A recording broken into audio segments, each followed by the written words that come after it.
Hi guys, and welcome back to this channel. This time I want to do something different, and before I go any further, let me tell you this video is not sponsored. Sure, my channel is too little, and though we are growing, it's not big enough, and I didn't get any money from whatever company to do this video, so it's not sponsored in any way.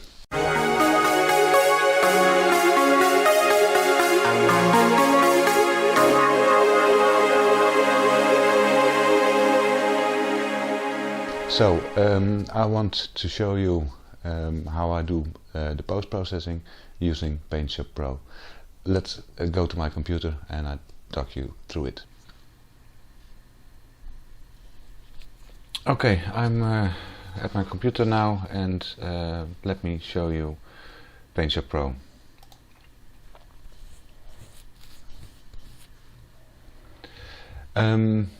You're looking right now at my catalogs, and the focus is on the catalog of this year. Sorry guys, but it's all in Dutch. Of course, PaintShop Pro itself, you can have it in any language. I'm Dutch, so I chose the Dutch language in this program. Here you can see all the different folders with images, and this is the main folder containing all the other folders containing images of Amsterdam, street pictures of Amsterdam, that is. I made quite a few, yeah. Let me go through the images I took last Saturday, and I have a video on that walk as well. Just look in my channel and you will find it. I made 3 images of this man with the hat and his dog. Maybe you already saw it. First I took this one. Wasn't very pleased with that. Then I took this one, and I was pretty happy with this image, but I'd like to see more separation between the man and the dog. They are too close at this in this image, so I took another one, and yeah, he saw me. No worries. And in fact the dog was even closer to him, and there was no moment where the separation between those two was the amount I'd like to have, and maybe that's just a beautiful thing. Like I said, I already did post-processing on this one, and if you take a close look, you can see that the saturation in this image is pushed up a little compared to this one, pushed up a lot, and that is one of the first steps I do when I open the raw file, and that is adjusting light if necessary and adjust saturation. And that's because I know I want to convert this to black and white, and the more separation between the colors, the more this will result in different grays in the black and white result. But let's take a new picture, someone I didn't edit already. Let's have a look. Like I said, I took a few. Maybe this one. Composition is quite lost here. Maybe I can do something about that. Let me see. I cannot get rid of the bike. I would like to have space on this side of the girl, so if I'm going to crop, then I would sacrifice this part of the image, and that would result in 2x3 image starting somewhere around here, or a square image, and that would square doesn't fit, I think. No. No, let's skip this one. It's not good enough. That are mostly interesting color pictures. What about this? No. That one you already saw. Can I do something with this? Oh yeah, this is on the Dam Square, the World War II monument, and this guy here sitting with his legs crossed is rolling in a cigarette and just enjoying the nice weather, I think. The first one, yeah, this guy in the foreground, not very pleased with that, and yeah, the guy on the right hand side is looking the wrong way. If he was looking that way, it would be better in terms of composition, but yeah, it's the way it is. So the second one I shot, and the guy on the left hand side is gone, but still this guy on the right hand side is looking the wrong way. So another one, and this is something I can use. I have to straighten it, of course. This line should be almost horizontal, at least this line should be. On the other hand, I'm pretty close if I'm looking at the building, which is the Royal Palace, by the way. And I would crop this image, but okay, let's open this one, the raw file, and start editing.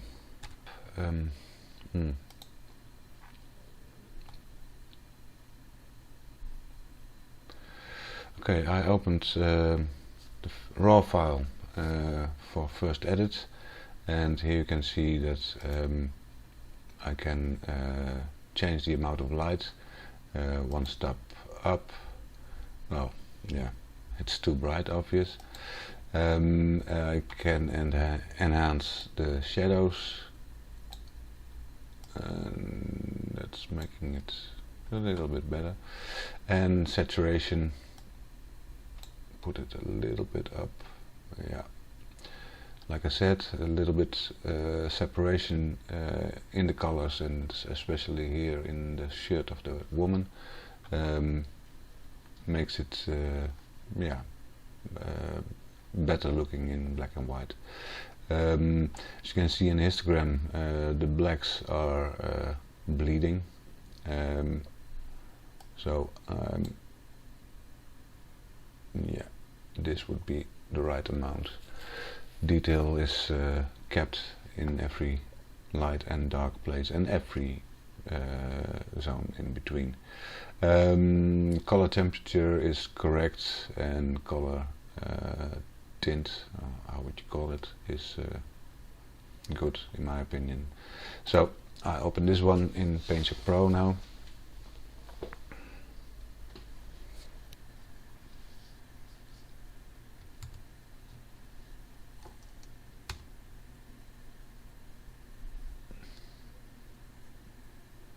So I open the image in PaintShop Pro, and this is the result of the first enhancement of the raw file. First I will straighten this image, and for that I click on the straighten tool. Let's try to straighten this on this horizontal line. It's something I never do, almost never do. If you want to straighten your image, always pick always pick vertical line, and it's best to have a vertical line in the center of your image. But let's have a look at this when it's trained. Yeah, as a matter of fact, I'm very happy with this result. Now I want to crop this image and get rid of people in the left bottom corner, and I think I'll make it a square crop here. Let's try. It's a selection I more often use. Let's make sure this is the largest square I can make, and put it to the right. I have a little bit of an issue in the left bottom corner. This woman in the background is maybe a little bit disturbing, but yeah, let's keep it this way. Okay, next thing I do is make a new layer and make that black and white. For that I will select Photo Effects, Black and White Film, and Paint Pro will always use the last setting you used in this one. I will open the toolbox here. What did I want to say? Oh yeah, like I said, I select photo, black and white, film effects. This setting is only involving the conversion of color to black and white. There is no extra grain or noise or whatever introduced here. So it's not a filter in terms of Instagram filter or iPhone filters. I don't like them. They look creative, but in fact it's taking all the creativity from you. You are not creative when you use filters like that. One tip on selecting the right way of selecting the color filter.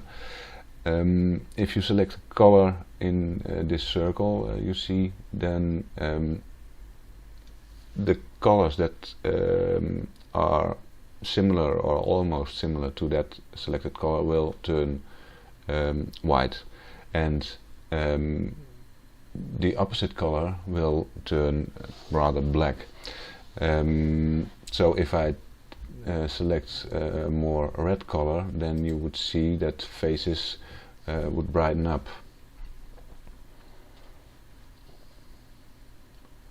And in fact all detail is gone here, and yeah, it's not usable in this way, not in my opinion. If I select blue, then mostly the jeans of people will turn white, and that's not what you expect. In this case people are not wearing blue jeans, so you don't see the effect I just told you. I think they're more greenish. Let me see. It's a little bit brighter, but in fact I like this conversion so far, so I'll take this one. So there we go. This was the first step into black and white. For me this is a little bit too flat. It's more grey. I don't see real blacks except for a woman's bag, and here something on the knee of the man. What is it? It's oh, he has a bag there, or a coat, whatever. It's black, and in the background you can see some black details, but yeah, it's contrasts are not very big here, so I will make a new layer, and I do that because if I make a mistake I can throw away the layer and then start over again, and just for that step. So the first layer here is the original, the second layer is the conversion to black and white. Yeah, and now I made a layer for the adjustment in contrasts, and for that I will open the curves dialog, and here it will select again the last setting you used, and as a matter of fact it's not that bad if I look at this curve. Mostly I will draw a slight S curve here. Sometimes if there are too much highlights I can pull this one down so the highlights will go, and here it will result in an even more flattened image, as you can see. So I will turn that back because there was no place with too much highlight in this image. Yeah, I think in the midtones I can enhance a little. Let me see. Yeah, that's looking quite nice. Let me pull this away.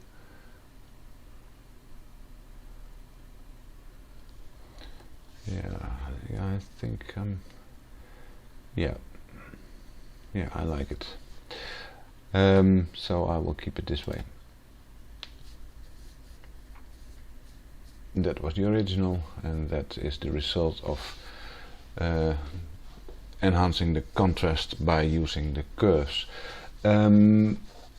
Next step is dodging and burning, and that is similar to the process you would use in a darkroom with film. There you can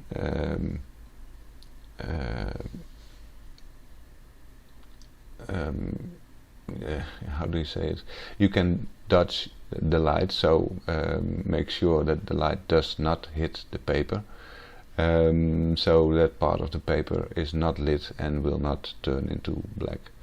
The opposite of that process is burning, and that is allowing more light to come on the paper and make it darker by doing that.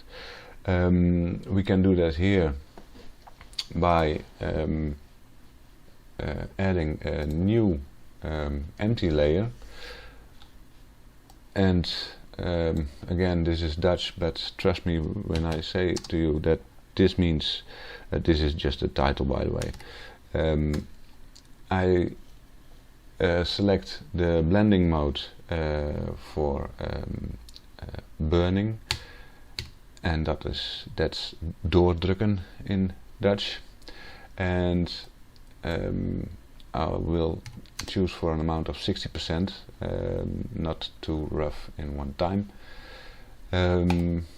So nothing changed yet, but if you take a look here on the right hand corner, my pencil colors are grayish and white, and by selecting the pencil tool I will get this circle, and when I click on the image, and let me enhance that a little bit, then a little darker here to dramatize, you can see I can make it darker at desired spots. What we're doing here is actually enhance detail in the image that is already there, but it was not visible or not visible enough. By doing this, you're not actually adding textures or colors or whatever to your image. When I click on a bright spot, then the effects are almost zero. When I click on a spot where it's more dark, then you can see it by burning it. So yeah, that's very dramatic, and that is not what I want. So long live Control C. There we can have it a little bit darker, so emphasize the folds in his pants and his jacket or blouse. Maybe put a little bit more detail in his hair. You see, yeah.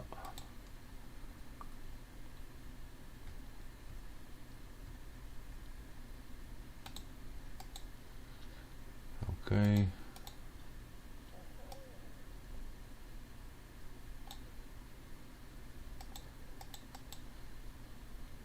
That one can be. The darker I select my pencil color, the more the effect will be. So if I see that the effect is almost zero, then I will select a darker gray. That is if I want to have more effect, of course.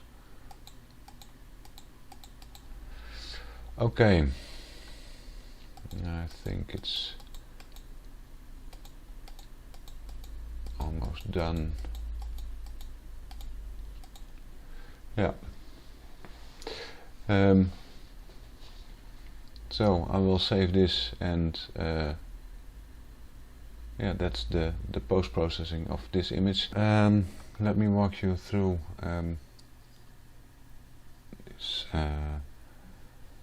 this conversion. First, I did the post-processing in the raw file, or the processing in the raw file.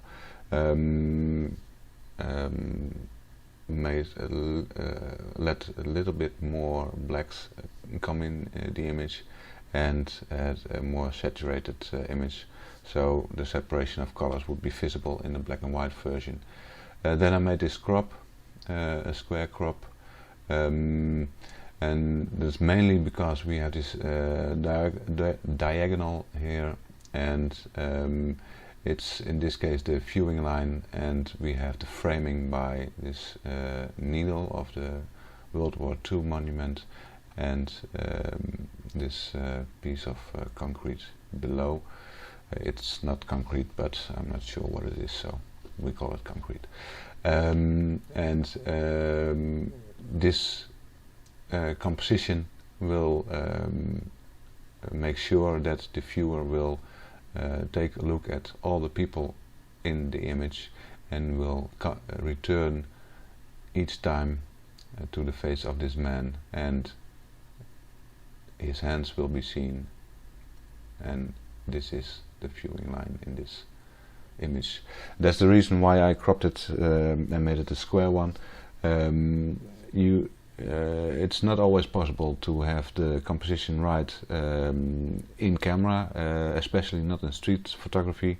The moment is there, you have to shoot. In this case, this man was sitting there and was going nowhere, but as I told you in the beginning of this video, that there were other people in the frame, and you have to wait until those people are gone, and that is the image you get. And sure, everything is related to your own position.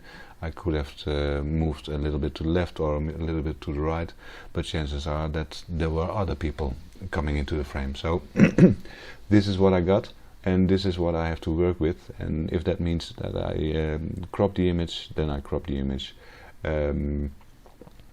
There are pixels enough in this file, so why not? People telling you not to crop, yeah, ask for the right arguments. but yeah, I can't find any reason why I shouldn't crop this image.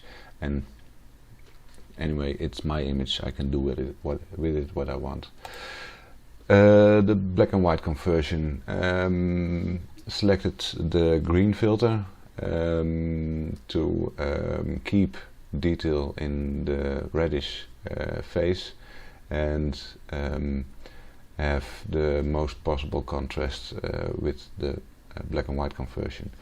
The contrast is not big enough for my feeling, so I enhanced the contrasts by using the curves.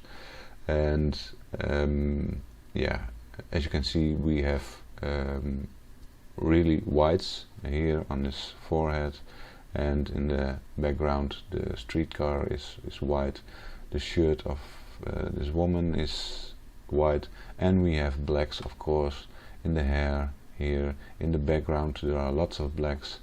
Here on the same streetcar there are blacks, and there is detail here in the clothes of the man. Nevertheless, there could be more detail, and that is done by a new layer which I used for burning, and there you can see the results. So the monument is more explicit visible here, and giving the image a nice structure. I'll leave it like this, and I will store it and let you have a look at it. That concludes the post-processing of just one image with PaintShop Pro. Mainly this is everything I do with post-processing my images, converting it to black and white, enhancing the contrasts, and sometimes I will make little annoying things in the image disappear. I will show you that in another video. But if you use only these things, black and white conversion, working with contrasts and burning and dodging, why should you pay around $12–14 a month for software with functionality you do not use? You use only 5, maybe 10% of the capability of that package, and I do not call any names, but yeah, it's obvious what I'm referring to. This package cost me around 60 euros, so let's say 65–70 US dollars, and it gives me a lifetime license. And of course there will be updates and upgrades and whatever, and then I maybe have to pay again, but what are we talking about? It's the difference between 120, what do I say, 140 euros a year compared to 60 euros in a lifetime. Just do the math, and yeah, I think this is a professional piece of software. It does what it has to do. At least for me it works. It has a lot of functionality. It can work in layers. You can use mask selection and whatever. All those functionality I do not use in that other package is here as well, but I don't pay for it. That's the big difference. Okay, that concludes this video. If you have any questions, let me know. If you have any time left, try to visit my website. I think you can find some interesting stuff there, and if you subscribe you get my free ebook. I would say don't miss it. Hope to see you next time. Bye.